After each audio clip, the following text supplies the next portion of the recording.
எல்லாருக்கும் வணக்கம்.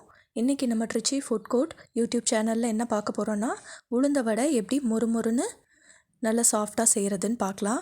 அதுக்கு 200 கிராம் உளுந்து எடுத்திருக்கேன். அதோட 2 ஸ்பூன் பச்சரிசியை சேர்த்து நல்லா கழுவிட்டு தண்ணி ஊற்றி ஒரு அரை மணி நேரம் ஊற வச்சிடணும். ரொம்ப நேரம் ஊற வைக்க வேண்டியதில்லை, அரை மணி நேரம் ஊறினாலே போதும். இதை நான் இப்போ கிரைண்டரில் அரைக்க போகிறேன். கிரைண்டரில் அரைச்சாதான் நமக்கு நல்ல சாஃப்டான கன்சிஸ்டன்சி கிடைக்கும் வடைக்கு. இதில் பந்து மாதிரி நல்லா மாவு அரைச்சி எடுத்துக்கணும். மிக்சியில் அரைக்க வேண்டாம். அதோட 2 பெரிய வெங்காயம் பொடியாக நறுக்குனது,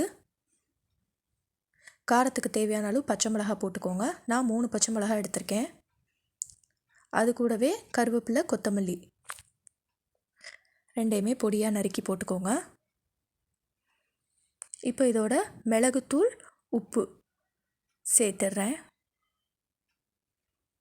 எல்லாத்தையுமே கை வச்சு நல்லா ஒரு சேர பிசைஞ்சு எடுத்துக்கணும்.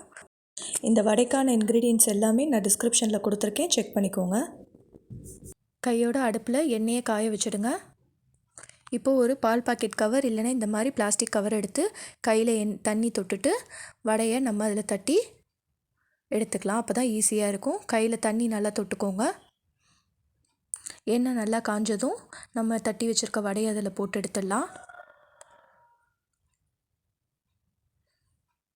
வடை நல்லா சாஃப்டாகவும் மொறுமொறுன்னு வரதுக்கு ஒரு 2 டிப்ஸ் தாங்க.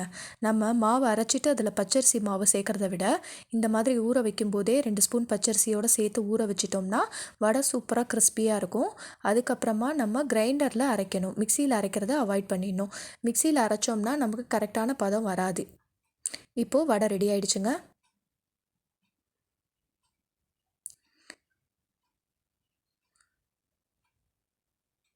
எண்ணெயே குடிக்காமல் நல்லா சூப்பராக மொறுமொறுன்னு இருக்குது வடை.